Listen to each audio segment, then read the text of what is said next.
All right. All right. I am so excited to meet with Dr. Karen this evening. Dr. Karen is a mindset coach, a relationship specialist, and she is also an expert in healthy grieving. She is the author of her new release book, Healthy Grief. And I wanted to meet with her because I work as a mindset coach as well on the health side. I work with women 40s and plus. And so, as this group of women, we, and Dr. Karen, you know that already, we go through grief, right? It's part of life. And as we get older into this, next phase of our life, many of us have been carrying, going through so many grief. Like the grieving for so many of us, the grieving process hasn't been done, untouched and complete, buried, or it's just been a closed door that we don't want to open. And so I am so excited to have this conversation, this deep and very needed conversation for us women tonight. So welcome, Dr. Karen. Thank you, Miki. It is a pleasure. It is a true pleasure. Thank you. So tell our public, many of them know you already, but for the people that don't know you, tell us a little bit. And I will ask later on question because I am actually honored. I've been honored to not collaborate, but to be mentored by Dr. Karen for so long. And so I know a lot of the things that she's been doing, and we will talk about it later, specifically Villa Vision, which is an amazing thing that she's doing. So Dr. Karen, go ahead, tell us, what you've come to this amazing book and how it has changed you first. Yes, well, how I've come to this book is there's many different paths to it and what it means for me. So I will start back with this. I have been in the field of leadership development and coaching for a little over 3 decades. And I found that when working with clients, I found two things. One is they were moving ahead and either getting stuck Mhm. and obtaining their goals, or they were obtaining their goals, but then sabotaging themselves in the process. So it wasn't until I came across the body of work that we do, really tapping into the neuroscience underneath just the conscious mind of what we do, and really finding that was the key to unlock the one motivation to help somebody achieve their goals, as well as what's going to help them sustain their goals and not get stuck in that sabotage. So that's the body of work that both you and I have tapped into. Yes. Really within the last, I would say, even though that was about 5 years ago for me, in the last 3 years, really started to focus more on that mind-body connection, somewhere around there. Yeah, mind-body connection. And for me, it started with my son, who was going through a lot of health challenges, and more specifically was his father passed away. My first husband, his father passed away when he was 9. And I noticed within a year, he started getting stomach aches. And with this, it's not uncommon for kids to get stomach aches, but this Yes. was something that was really taking him down to the point where he was then bumping up against his absences. And over a period of time, that started when he was 9, but it became a problem. And finally, in middle school, was diagnosed with IBS, irritable bowel syndrome. Well, so it took that long from 9 till middle school, so like 3 years or so. Mm-hmm. Yeah, it was at the point where we kept on going to doctors, we kept on trying to diet and everything. And finally, and one of the reasons why the diagnosis in this case was so important was because it at least gave my son an acknowledgement that there was something there. It wasn't Crohn's, it wasn't diverculitis, some other things that are easily diagnosable. So he didn't have those. It just meant irritable bowels, couldn't figure out how, but it took that long to at least get some form of diagnosis. So from a school perspective, he had some extra privileges that Yeah. allowed him, for example, bathroom passes and things like that. However, when he got into high school, it became Oh, even more of a challenge with more absences and things like that. So finally, I had to pull him out of school, Miki. I know having children, those of you watching, if you have children yourself, it is just heart-wrenching when you see your children in such pain and you don't know how to help them. So it was when I came across this body of work and I realized with the mind body psychosomatic work that there was a lot more that was underneath that. And even consciously, I started to make connections with when he started to get sick, started to have these behaviors, stomach issues, and following again soon after his father passed. And at that time, I begged to our mentors, Christy and yes, Nathan. Yeah, I yes, know in this body of work, we can't do it with our own children. So I begged them and I said, I will pay anything. Please, can you work with my son?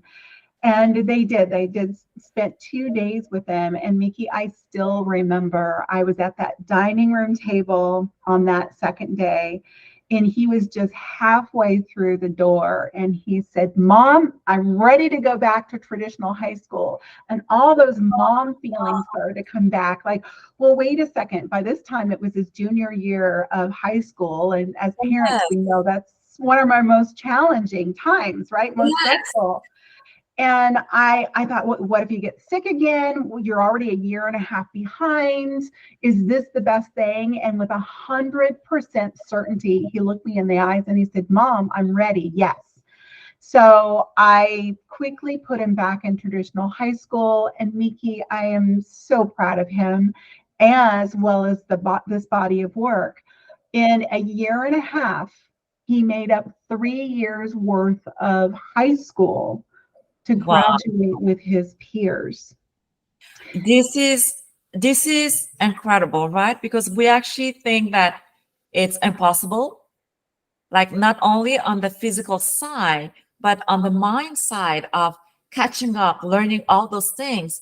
Yet, because now he was healed, completely healed, he could actually do the work that he wanted to do. Mm-hmm. Yes, he Uh, could. And by the way, as of this recording, he turned 21 years old yesterday. oh, happy birthday to him. So now, having been years past that incident, I can say that IBS is not part of his life anymore. Oh, So, that is yeah. beautiful. I think Mm. that's a question that I usually get. It's people will ask, is this permanent? Right? Is this healing permanent or is this just like a 2 year of break that I'm having? Temporary fix. Yes, a temporary. Because that's what people are used to, right? They're Right. used to, especially with IBS, like it's a chronic condition. You go to a doctor, they will tell you, you do your diet, you do this, you do that, and they're never talking about healing. Correct. They're not. And actually, Miki, there's some information that I've been talking about recently that I think actually really fits well with your audience, being women Yes. mainly, as well as really tying in that psychosomatic work. And it is Dr. Gabor Mate. Are you, Miki, familiar with Dr. Yes, Yeah. yes. Well, Okay. you are actually the one that told me to go look into the Yes, yes. yes, I have his book on my shelf as well. And for anybody who's not familiar with Dr. Gabor Mate, he's a Hungarian Canadian physician who has mhm, done a lot of work on addictions, but his most recent book is The Myth of Normal: Illness and Trauma and Healing in a Toxic Culture. And part of the work there, especially as a physician, he started realizing that there were some patterns that were showing up, certain patterns of physical ailments that were showing up. And one specifically was finding that there were a number of women who were coming into his office with some form of an autoimmune disorder. yes, Things like yes, rheumatoid arthritis to multiple sclerosis. Those are the two things that he mentioned. So he thought, well, there's something going on here if I'm seeing a number of women in this demographic age, I don't remember what it was, who are having similar experiences. So he went back and started talking to those women and found out that all of them had some form of losing their identity. So let me clarify. One of the phrases that I still remember him saying is, loss of identity leads to pathology. So I by losing their sense of their self, they were opening themselves up to more diseases and ailments that were affecting their body because it was their immune system was breaking down. This is so important to understand. And if people are not familiar with autoimmune disease, this basically means that your own antibodies are attacking yourself. It's not something outside of you. It's inside of you, and it's incurable. That's what your doctor will tell you. And as of now, the statistic, Dr. Karen, is 80% of the autoimmune diseases are women. So, Mhm. it's just mind blowing to me. It is me as well. Mind blowing. And it's really women 40 and plus. Like, this is where those things are happening. And so I don't think it's a coincidence. It's not. And even when you think about, so let's imagine that just for sake of this conversation, that it is true. So let's put that Yes. out there. Yes. Again, and let's focus on us as women. A loss of identity is leading us to open ourselves up to some form of our immune system is decreasing. Let's just put it that way. It doesn't necessarily mean disease. It's just our immune system is not operating. Let's put it Yes. that way. So then the question is, well, what leads to this loss of identity? And for those of us who are in our 40s and 50s and even beyond that, again, you and I work with similar clients, these are some of the things that have shown up. And this leads into the Healthy Grief book. So this is a backing into your original question.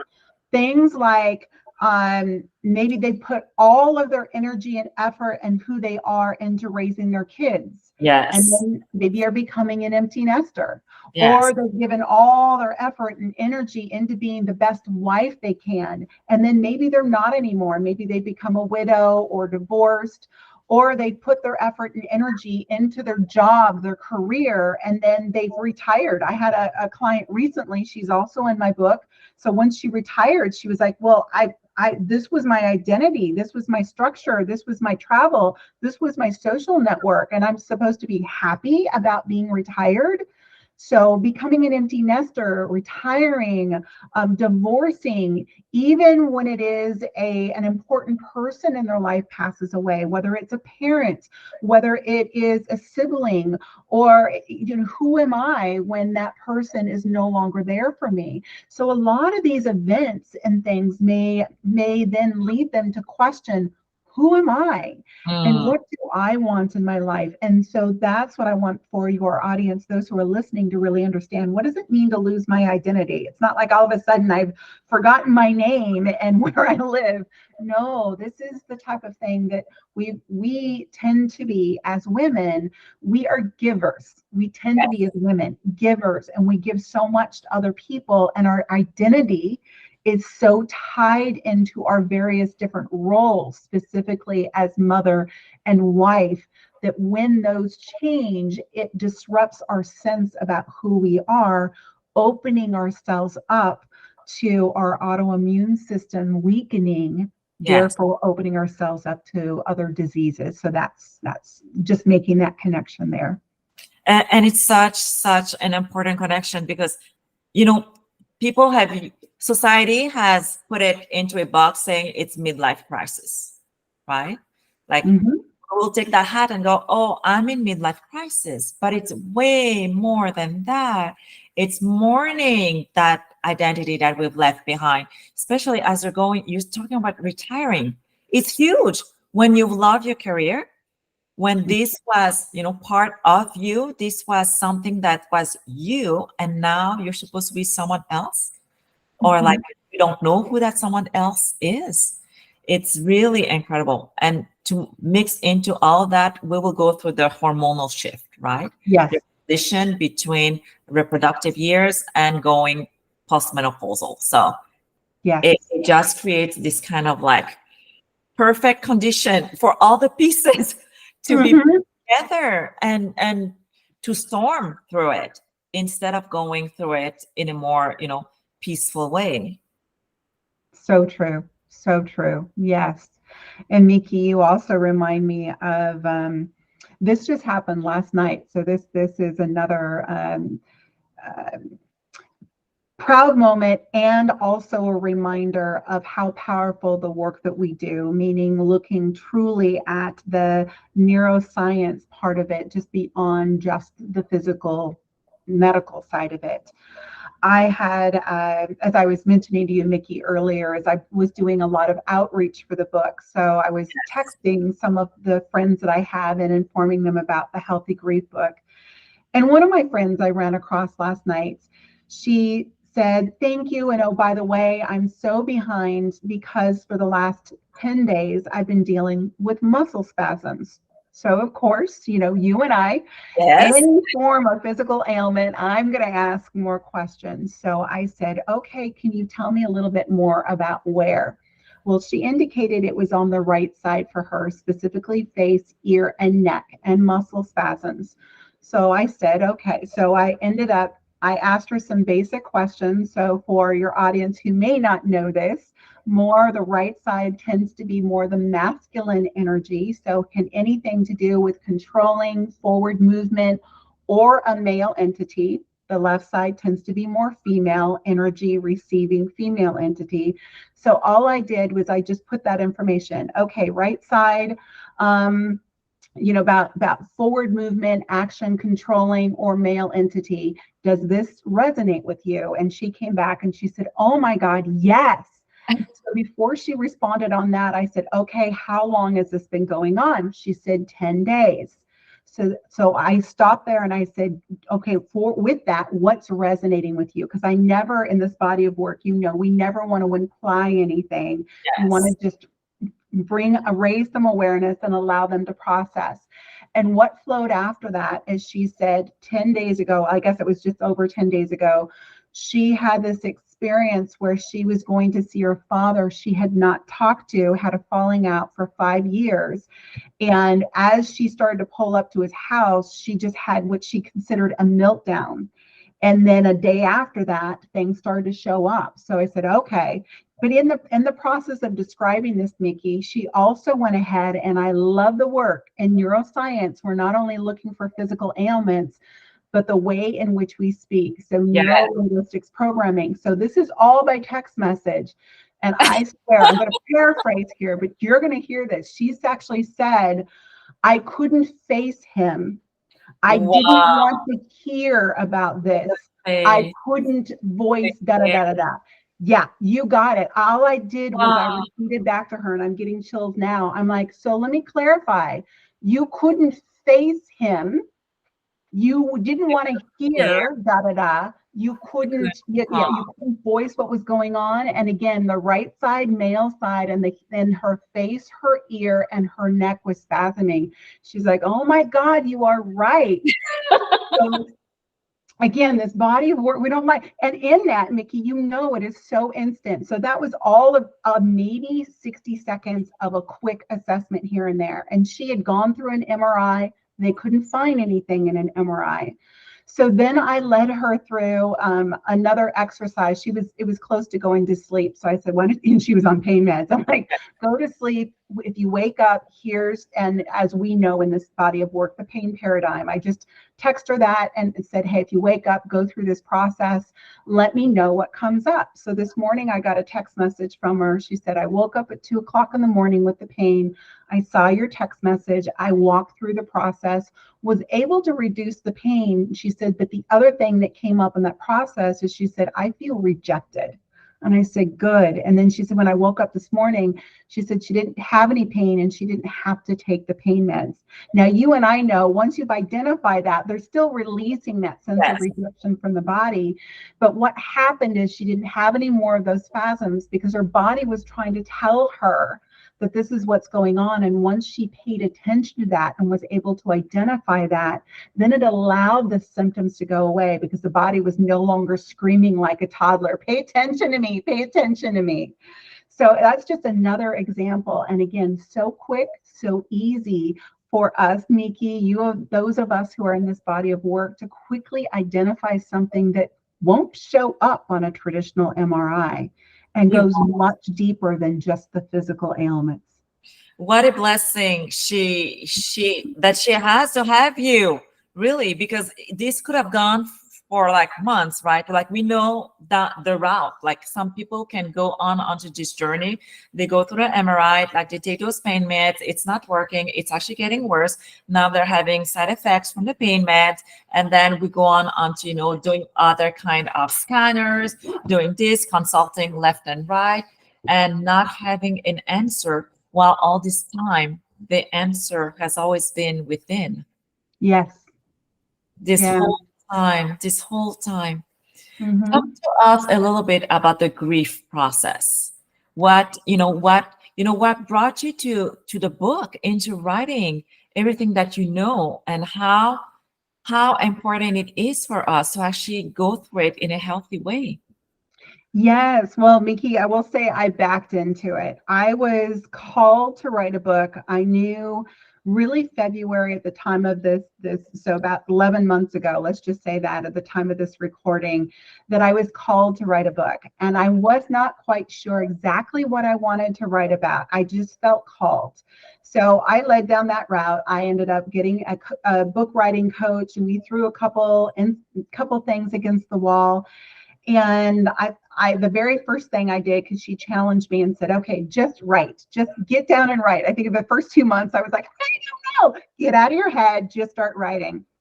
So what I ended up writing about, Miki, was actually 5 different stories of different types of grief situations that I had. Mm. So I wrote about losing my mother and father, mother and brother 2 weeks apart 2 years ago. I remember I that wrote now. about my divorce. Yeah, you're familiar with that because we were. Well, yes, if we can pause just there. So, Dr. Karen and I, she was part of the training that we were having with the Recalibrate, and this was the Master Prac level.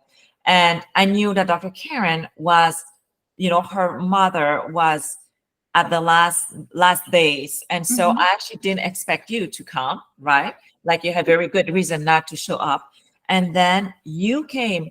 But it's not only that you came, it was more of the peace, how at peace and how present you were for us, that the students that were there, how still very, your ability to have compassion, your ability to be fully you, and yet acknowledge, accept that you actually have lost someone that you love, like this transition has happened, and that, and you were complete, you were whole, you were not, what we can expect from when we lose a mother, right? Like a mother figure is, it's huge.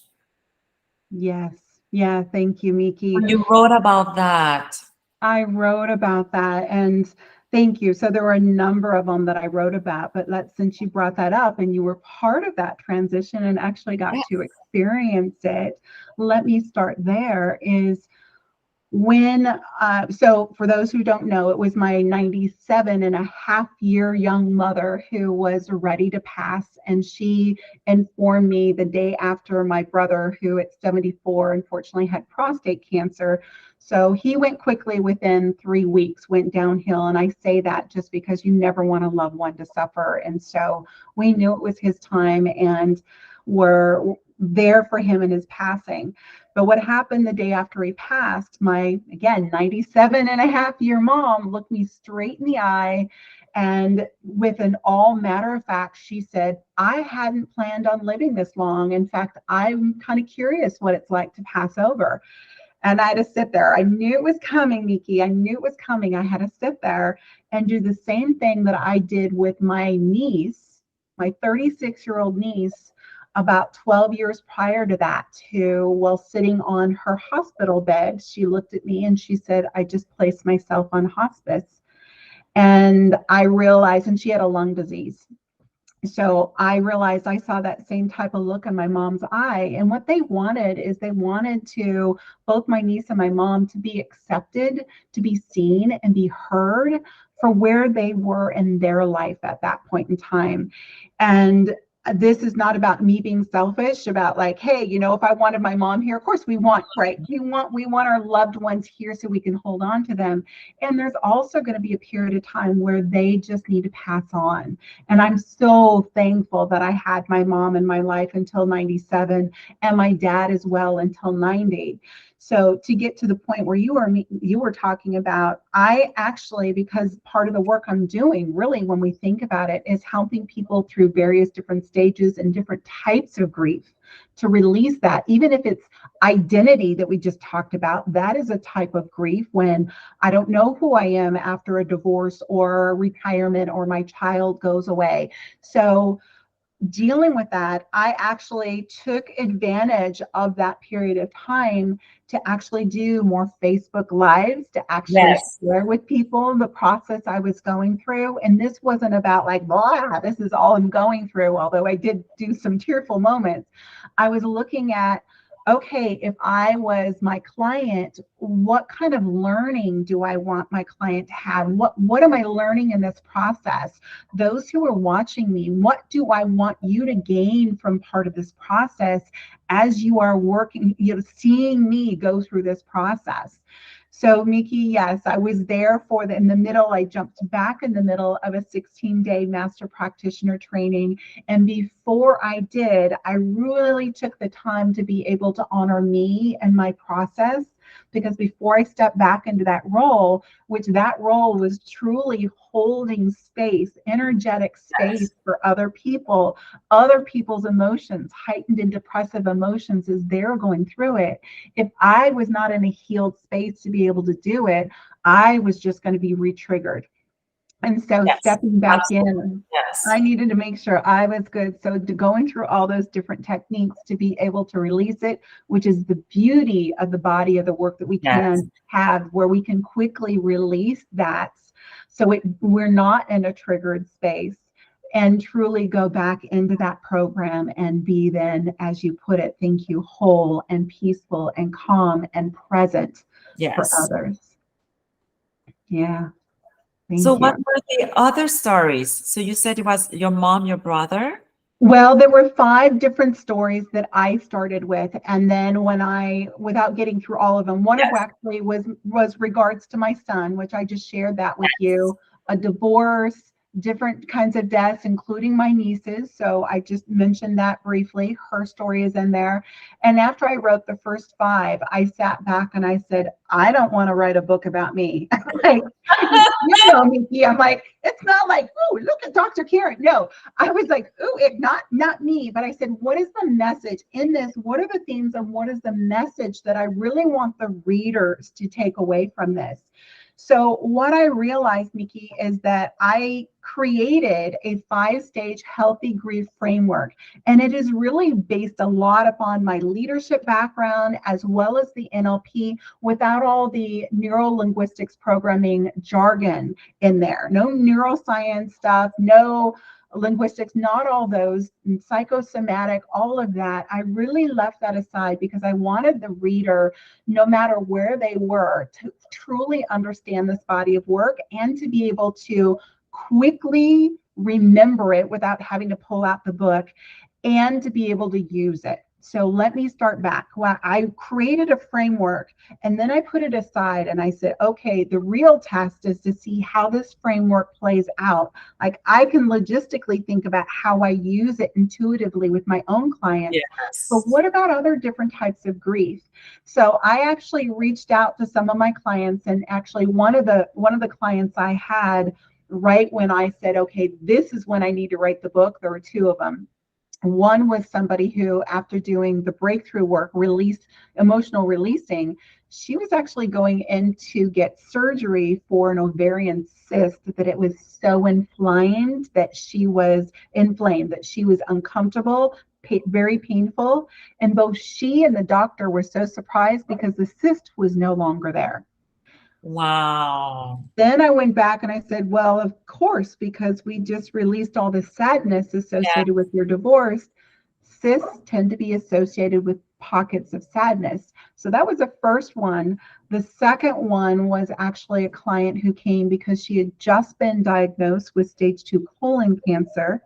She's also a dear friend of mine. So I already knew exactly what was going on there, but it was her doctor who had to tell her, hey, Stephanie, because she's also in my book, you may have been just diagnosed now, but this cancer has been growing inside of you for 5 years. And she made the connection because her husband, almost 5 years to the month, had passed away suddenly. 5 years prior, she was carrying the guilt because she couldn't save him, and also went back to, when we finally did the work, even some sexual trauma when she was 6 years old. So by doing that, even and Nikki, all I did was emotional release with her. That's all I did. I did not do a full breakthrough like we do with our clients. All I did was emotional release, all within just a half an hour day. And that's what helped her. And I realized people need to understand this. One, that grief is more than death and dying. It's in everyday types of losses. Yes. Okay. So we've already talked about some of those losses when it comes to like identity, which we were talking about, a loss of identity. So it's more than just death and dying. And also, when we talk about grief, it's more about what's underneath that. Grief is just an experience that we have based upon a situation which activates our traumas, our triggers, and our limiting beliefs. So there's that quote out there about it's not what happens to you, but how you respond to it that matters. And that's really what healthy grief is about. It's when we are bubbling up to the surface, all about how we're responding to something, even like I talked about like last night with the twitching, the muscle spasms, all of that, even physical responses. It's like, okay, so what's underneath that? What's the root cause? What's the trauma? What's the trigger? What's the belief that's underneath that? Once we get to that root issue, everything else is so much easier to dissipate and also help your body do what it does best and heal on its own. Yes, that is so important. I think people don't realize that the body is showing you the way. Yes. Right? The body is actually just showing you the whole time, through any pain or aches that you're having, through any sickness, disease, chronic condition, all of that, autoimmune diseases, your body is talking, is Yes. showing you the way of what needs to be resolved, and that it can be resolved. Like, it's not a thing that it's over the body, right? That over us. It's actually, we can do the work. And I love what you said, that it's what's underneath the grief. You know, what is it that is triggering it? What is it that's been activated, that activated the trauma now, the limiting beliefs, so that all of that gets to play out now? Yes. I love that. Beautifully said. Thank you. You're so welcome, Miki. Yes. So, Dr. Karen, in all your experience, what do you say to people when you know, because you and I will have those conversations where we know that something is underneath and that the person might not be aware, or, you know, for any reason don't want to open that door to address the root cause. What do you say to them? It's a good question. And I actually had somebody recently ask me a similar question, being in this case, it was her mother. So, hey, if I have a mother who is dealing with some form of an ailment and she's trying all these medical routes, that Yeah. I feel that it might be something else underneath, how do I have that conversation with her? So one of the things that I did in regards to this individual, one is back to the healthy grief framework, because it's a great way to start the process. And all it is asking questions. So one of the things that I integrated into the healthy grief framework around certain body parts, which, by the way, and I'll just a side note and I'll get back to the story, there are 30 different grief survivor stories, case studies that are in the healthy grief model, 30 of them. And the reason why I have the 30 in there is to help individuals see various different types of grief, various different individuals and how they process through grief. Then I went back and I placed the 5-stage healthy grief framework on each of those stories so that the reader then can see how they can use the healthy grief framework as they look at each of these 30 stories. Okay, so that's why I wanted to tie that piece in there. So what I said to her is, with each of these stories, and I actually even thought about one of the stories that's in the book that I thought would resonate with her mother the most. And in there, as part of the case study, there was one area that was more specific to her mother's ailment. And forgive me, I'm not remembering her mother's ailment or which story I recommended. But in there, so I led it to that story so she could relate to that story. Her mother could relate to that story. And in the case study, it also led through the questions from the book that you and I know well, because I carry it with me everywhere, the Yes. Healing Questions Guide.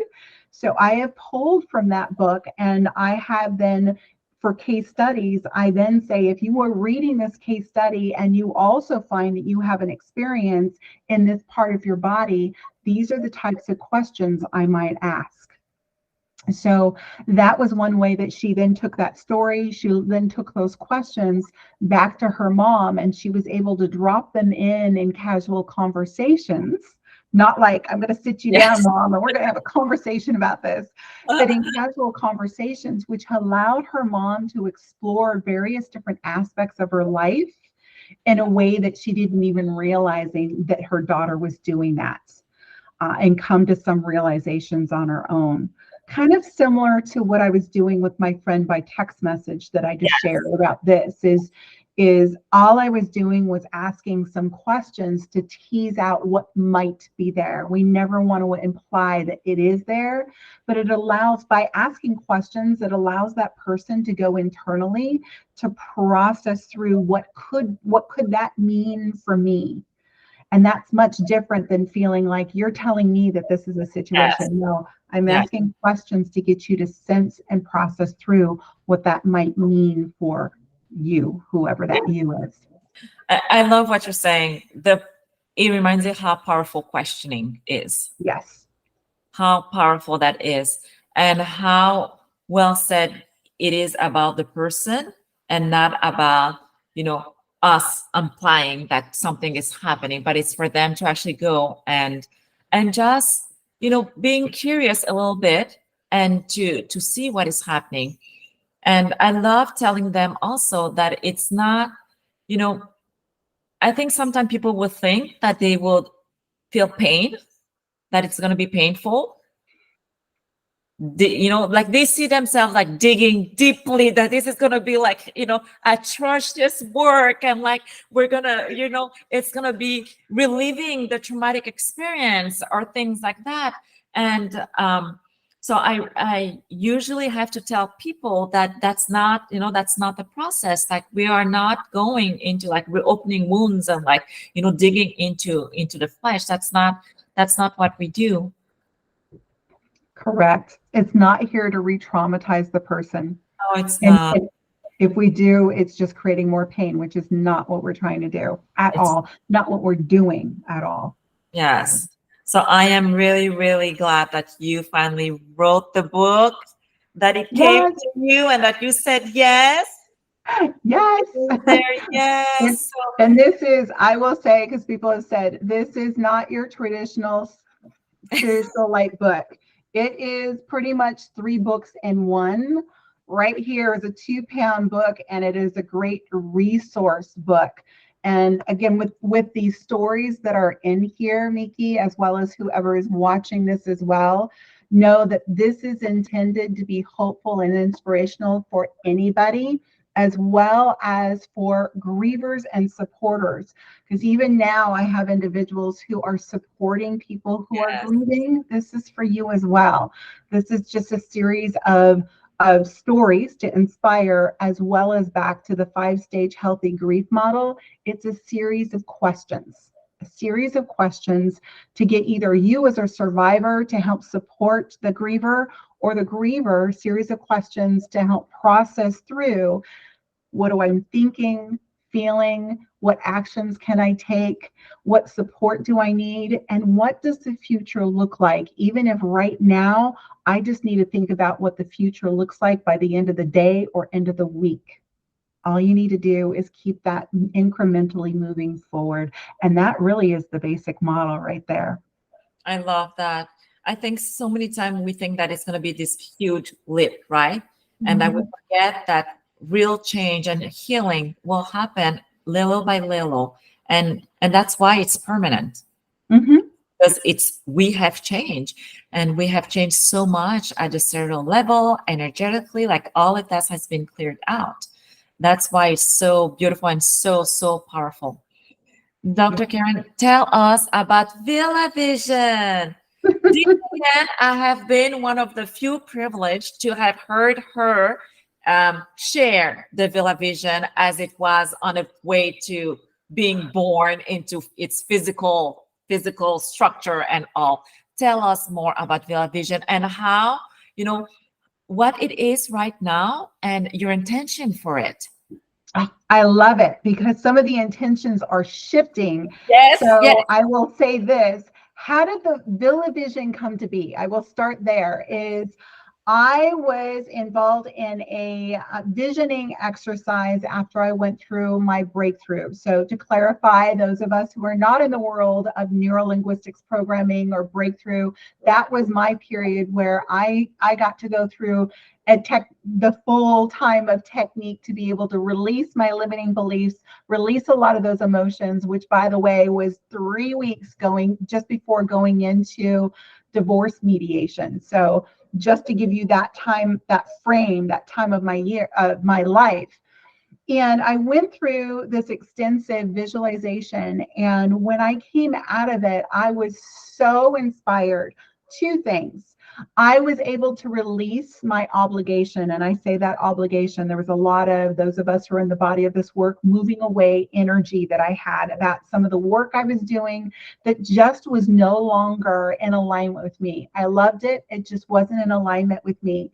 And when I did that, all this energy that started building up inside of me just filled me with all these ideas about things I wanted to do. But one big vision that I had, and I still have, Miki, is I was in this building that I knew, and I can describe it even like I'm feeling it. He was over here. I'm still working on Yes, he. He's yes. over here. My son that I just said was just turned 21. So obviously, as I'm telling you this is a couple of years in the future. But I see him coming through these double doors with his wife and my 3 or 4 year old granddaughter with flowing long brown hair. Miki, it is crystal clear in my brain. And I'm sitting there in this what is a living room style meeting space in front of this big bay window. And I'm still getting chills now every time I describe it. But I knew this space was something that was to help women, and it was a villa. So as I came out of it, and as I kept on telling more people about the strong vision that I have, I kept on referring to it as the Villa Vision. Vision, yes. So it was just, and I still, I'm like, and part of this vision too was acknowledging my mother was still alive at the time. This is 4 years ago. My mom was still alive. And originally I wanted to think about, our family lives on connected land. So when I say this, she's like right across the dry stream bed from me. And I had the vision that I wanted to build on her land, but I didn't want to, it for somehow was connected with me thinking about building on my mom's land, also equated with my mom dying. And at that time, Yes. 4 years ago, it was just not something that I felt comfortable sitting with. It just, so when I saw this vision, it was me building on my land with a future vision of then expanding onto my mom's land. So right adjacent. So I was like, oh yeah, my mom could be alive for that. So that was the original vision. And then COVID hit, put it aside for a bit. And then here about 2 years ago, was inspired again to bring this vision back. And it was just laying dormant. It was just that seed that needed the right time, right temperature, right place, right environment. And did it start to seed? So I was in, and Nikki, you may have even been team lead for this one. It was during a master prac that I was starting to share with some of the team leads about my vision for it. And it was the end of this 16-day master practitioner training, and Christy and Nathan, who were leading it, were going into a visualization, as they usually do at the end, and they were doing placing a goal on our timeline. And I'm not paying too much attention as a head coach. I'm in the back, I'm typing away on, I don't know, whatever forms and things. And I hear Christy say, and she starts describing my vision to a T about the Villa vision, what was going to be in it and this and that. I even asked her later, I'm like, did you know? She's like, no, I just felt called to like give an example. And that's the example that came to me. She described it to a T, Miki. So I'm like, okay. And all the team leads were looking back at me, and I'm like, I didn't tell her. I didn't tell her. You got to the first one. I didn't tell her. So I'm like, obviously this, I need to then sit down and I need to do this exercise. So I pushed all my work aside and I went into the visualization, and usually that specific visualization, we have a specific date. So we're going out on our future timeline to a specific date and time. Now, being very clear, I was already very clear about what I saw, what I felt, what I heard, everything that was in that vision already. And again, this was 2 years prior to this time. So I was clear on that. And I said, okay, unconscious mind, just take me to the date. So I went back, did the exercise, and it took me out. Now, mind you, this was 2 years ago. It was in September, 2 years ago. And it took me out to a date, and it said August 2nd of 2022, which my conscious mind went, holy crap, that's 11 months from now. I'm like, am I going to be able to do it? And I'm like, okay, just settle with it, go with it. So when I came out of it, I was just not only clear with the vision, but also clear with the timeline that I was going to open up the Villa Vision Wellness and Retreat Center on August 2nd of 2022.